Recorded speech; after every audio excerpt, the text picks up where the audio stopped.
Woo, woo, woo.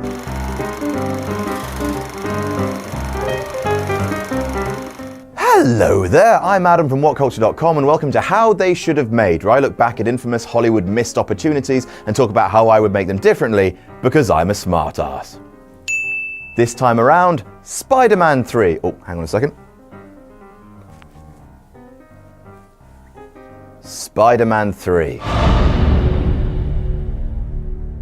Now, a lot of people hate this film and theatricalize how much they hate it, but it's not that bad. It has a lot more charm and character than the Andrew Garfield movies. But after Spider-Man 1 and Spider-Man 2 were f***ing beautiful, Spider-Man 3 did feel like a big step down. And the problems with that were, well, for starters, there were way too many characters and plot lines. Characters like George Stacy, Gwen Stacy especially did nothing. She was just a paper-thin torture device that Peter used to hurt Mary Jane. She was only actually around because they thought Kirsten Dunst wasn't going to sign up for Spider-Man 4, which never actually happened. You've got all the villains. You got Sandman, Eddie Brock, Emo Goblin, Peter's dark side. They're all there. Most of them have to be introduced from scratch and they're all jostling for attention. In the end, it creates a bloated, disjointed mess that doesn't really make you feel a whole lot, which is a shame because Spider-Man 1 and 2 made you feel so much joy, exhilaration, and yeah, they're camp, but they're just so earnest.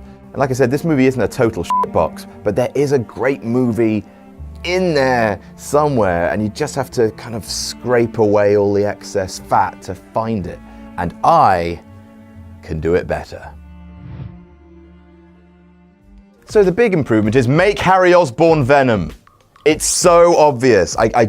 It's right there. You're talking about the dark side of Spider-Man. Harry Osborn's already there. He already hates Peter. Their grievances have been building for 2 films. You can build up the evil suit, then Harry's there, put Harry in the evil suit, 2 Spider-Mans. It rounds off everything thematically. It's just, I can't believe they went with Topher Grace. This guy. I'm Venom. I'm go get you. So we start the film with Mary Jane. She is worried about the escalation that's been happening from Spider-Man 1, Spider-Man 2 to Spider-Man 3. She wakes up and finds a bloody, torn up Spider-Man standing in her doorway. He's been out on patrol, his suit is shredded, yeah, he's injured, but he initially doesn't want Mary Jane's help. He wants to do this on his own. Like, she found out about him, he doesn't want to put her at risk. This is his burden to carry. She cleans him up, she takes him to the roof, she cleans up his wounds under the stars. Aww. He's got a ring and it looks like he's about to propose, but he doesn't because they actually get into a little bit of an argument.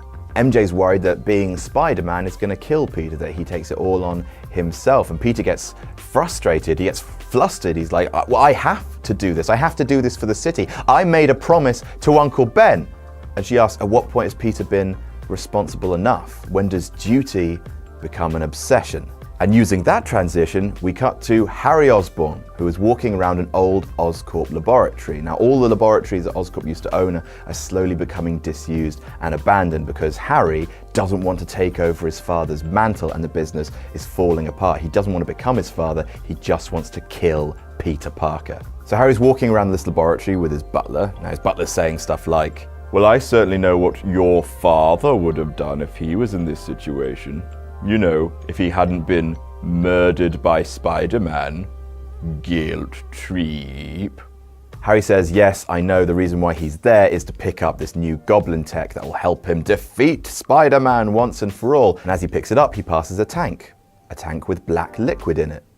Project Venom. Yes, the symbiote is an alien, which might piss off some comics fans, but grow up, nerds! What am I doing? Instead, the symbiote is part of Norman Osborn's legacy. So everything from film 1, film 2, it's coming back in film 3. It feels like it belongs here, like it's always been here. Peter goes to visit Aunt May and he finds her there with a man, and initially this angers Peter because how dare Aunt May get herself a bit of trim. The suitor leaves and her and Peter talk about Uncle Ben and what his memory means. And she says, you mustn't let Uncle Ben's memory become a burden. That fits into the whole, is being Spider-Man dangerous? Remember, Peter, we all need family, not ghosts. Next day, a good old-fashioned bank robbery, because bank robberies in the Spider-Man universe are fun as shit. This time, it's the Vulture, you know, the guy that Sam Raimi initially wanted to be in the film. Now, you don't have to give the Vulture a backstory. He's an old dude with wings. That's pretty much it, and he likes robbing banks. So the Vulture is there, and Spider-Man defeats him. Again, Spider-Man is taken to his limit. Again, his suit gets cut up. He's bleeding, but he manages to web the Vulture to a lamppost. You know, the classic. Spider-Man is out of breath. He's run ragged. He's in a bad way, and he's talking to a policeman. The policeman says, look, we appreciate what you do, but not everyone trusts you on the force. And again, this annoys Peter Parker. He's quicker to anger these days because he's feeling the strain of being Spider-Man. The policeman says, not everyone on the force trusts you because you act outside the law. And Peter snaps, there is no law for what I can do. And then Emo Goblin attacks. So Harry Osborn, as the Goblin, goes after Peter. You knew this was coming, Pete. I didn't kill your father. They fight around the city, at one point crashing into the laboratory that Harry was in earlier, the Oscorp one.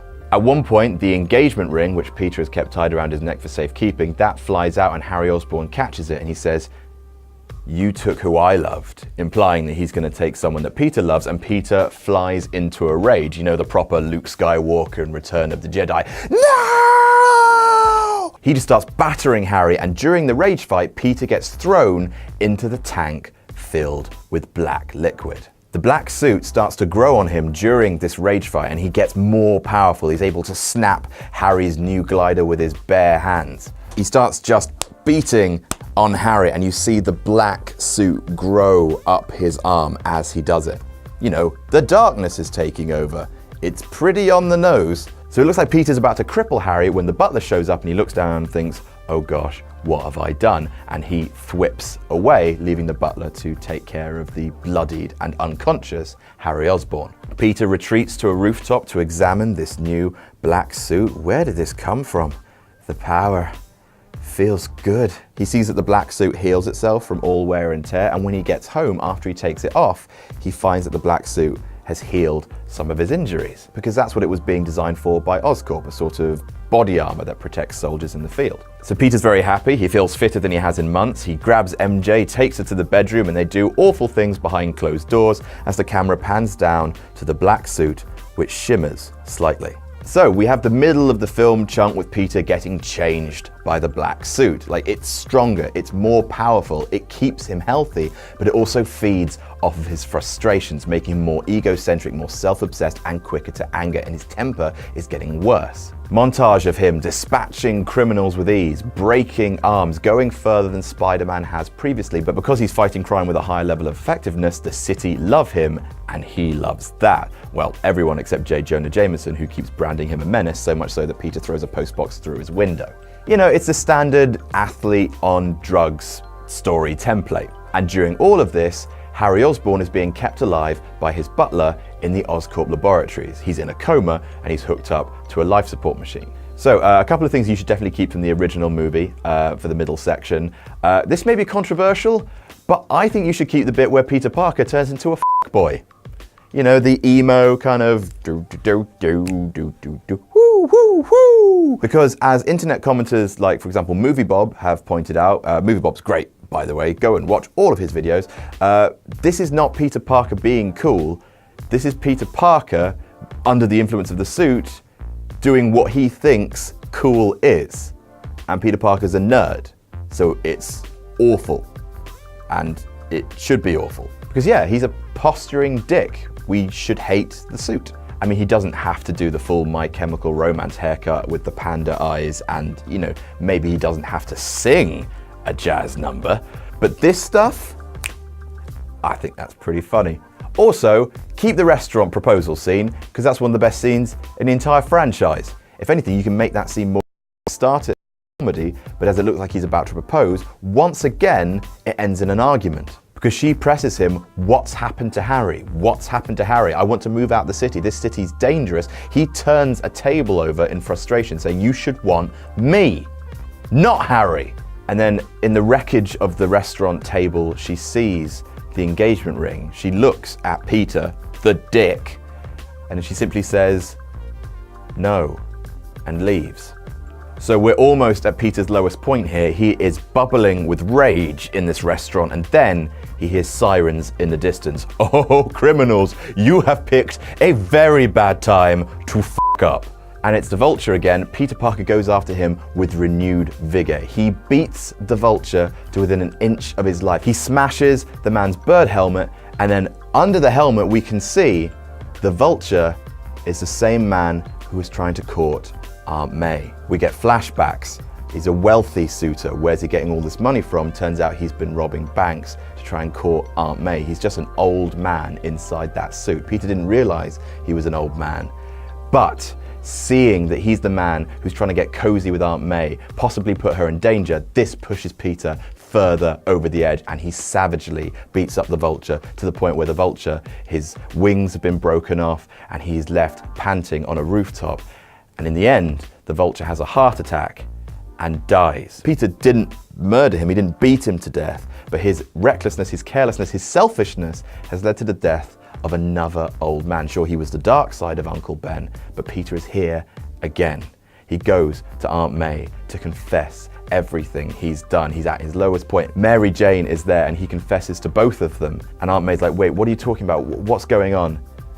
And Peter Parker reveals himself as Spider-Man. So Mary Jane now knows, and Aunt May knows. And Aunt May says, I knew. Of course I knew, Peter. Because remember that scene in Amazing Spider-Man 2 where they're sorting through rubbish and she does Every Boy Needs a Hero? He wonders where Spider-Man's gone. And she looks at Peter like, I f***ing know you're Spider-Man, mate. Maybe you should be Spider-Man again. So Peter is accepted. He's within the bosom of his family. Aunt May says, I'm so proud of the man you become. And Peter says, the man I used to be and the man I could be again. So it's set in Peter's mind. He is getting rid of the suit. So Peter's getting rid of the suit, he returns to the Oscorp laboratory and he's trying to rip it off, but it's like a monster movie, you know, the thing that Sam Raimi does really well. It's struggling at his face and he's trying to rip it off. Then he finds out that the symbiote suit is vulnerable to fire, not noise. In the comics, the suit's vulnerable to both, and I think fire is probably going to be more dramatic in this case than sound.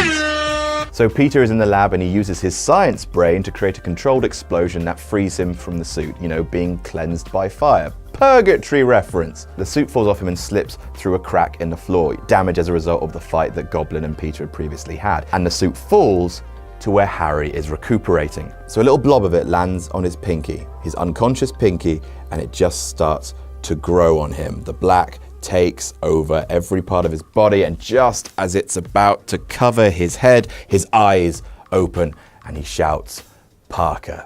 Peter, who's found some old clothes in the lab, you know, so he's not naked. So he hears this, he looks down and he sees Harry becoming Venom, etc. You know, rah, rah. This is my job. Harry is having a fit, his sudden rush of memories of his dead father. They're all being corrupted by the suit. The black poison is seeping in and changing everything. The butler rushes to Harry's aid. Harry kills him in a blind fury. He screams for Peter and he jumps up through the ceiling and he grabs Peter and they have another fight. This time Peter is hopelessly outmatched. Venom, with Harry inside, smashes Peter around the laboratory and pins him under a load of wreckage. Peter cannot move. At this point, Venom could kill Peter Parker, but he decides, with his horrible Venom thoughts now in his head, no, I am going to take everything from you, starting with your legacy. He leaves Peter in the lab under the wreckage and forces him to be awake, conscious, and listening as he thwips out to the city and starts causing carnage. Carnage? Do you get it? Because there's like it becomes carnage. I'm a nerd now. So evil Spider-Man swinging around the city, picking up cars, throwing them through buildings. Everyone's like, Omg, Spider-Man, why are you being a dick? The newspaper outlets are like, Spider-Man's gone mental. All the newspaper guys, apart from J. Jonah Jameson, who watches the carnage from his office and says, almost to himself, that's not him. Aunt May and MJ see what's happening and are like, Peter, Jesus, what are you doing? And they rush off to try and stop him. And all the while, Peter Parker is trapped under this wreckage in the labs. And then we have a callback to that f***ing great scene in Spider-Man 2 between Peter Parker and Uncle Ben in the car. So they're there again, they're in the car, Peter saying, I failed being Spider-Man. And Uncle Ben says, last time we were here, you didn't take my hand. Uncle Ben tells Peter that where he went wrong was thinking that he has to do everything by himself. He has to carry the guilt of Uncle Ben's death by himself. And Ben doesn't want that. He says, what you can do, Spider-Man, he is this city at its best. You are Aunt May, MJ, everyone you love, everyone whose lives you make better. Use us, use all of us to help you, even me. And he offers his hand again. And this time, Peter takes it. And in the labs, something switches behind his eyes, and he is able, just able, to lift himself from the wreckage, the iconic Spider-Man carrying rubble shot from the comics. So when Spider-Man jumps away, evil Spider-Man is doing stuff in the city when good Spider-Man shows up. Hooray! A battle between light and dark. Good Spider-Man, bad Spider-Man, thematically, it all fits. Everyone realizes that Venom is not the real Spider-Man and they turn on him. The city pelts him with rubbish from rooftops. And Peter Parker realizes, this city is behind me. We are all Spider-Man. Except me, I'm Spider-Man. But you get it. You get it. Spider-Man has Venom beaten, where he grabs Aunt May from the crowd and makes off with her. Venom realizes he can't win this fight in the city, and he says, if you want Aunt May back, come to the place where I saw you for who you truly are. Which means the Osborn Mansion, where he unmasked Spider-Man. MJ says, Peter, please don't hurt him. That thing, that's not who Harry really is. And Peter says, I hope you're right. So instead of a giant unwieldy sand battle in a construction site, we end on something more of a personal note, and hopefully something personal for Sam Raimi, because what I'd really like at this point is a really good horror scene. Because you remember the horror scene from Spider-Man 2 with the arms and it's basically like a slasher film. That was f***ing brilliant, and Sam Raimi playing to his absolute strengths. So how about in the last act, Peter Parker being stalked around the Osborn Mansion by Venom, something living in the shadows. Like a tiny little, very short horror movie scene. So that ends with Venom getting the drop on Spider-Man, and the mansion gets set ablaze. And this weakens Harry because he doesn't know that the suit is vulnerable to fire. Again, Peter bests Harry, pleading with him, please, I didn't kill your father. They're fighting on a balcony, and beneath them the entire lobby, foyer, whatever you call it, the great hall of the mansion is ablaze. You know, this horrible pit of fire. And Venom grabs Aunt May and holds her over the fire in one last desperate attempt to hurt Peter. Peter says, listen, Harry, look what you're about to do. You're about to hurt Aunt May. Harry Osborn wouldn't do that. And then the mask kind of recedes and you see Harry Osborn there, and his features are a little bit changed, a little bit warped by the suit. And Peter says, I didn't kill your father. He killed himself. You have to trust me. And Harry looks into Peter's eyes and they come to an understanding, and Harry says, I do trust you, but I don't trust myself anymore. And he throws Aunt May to Peter, and then he falls into the fire, the symbiote suit dying in the blaze with him. Harry Osborn is dead. The mansion collapses. Nothing is left of the Osborn name. They bury Harry, and Peter carries on as Spider-Man. It's a hard road, but at least this time he has his city and his family fully behind him. And that is how I would have made Spider-Man 3. Do you massively disagree? Feel free to call me a wanker in the comments. Also, if there's a film that you'd like me to cover in a future episode of this, again, let me know. Don't forget to like, share, and subscribe. You can follow me on Twitter here. I'm Adam from WhatCulture.com, and I'll see you soon.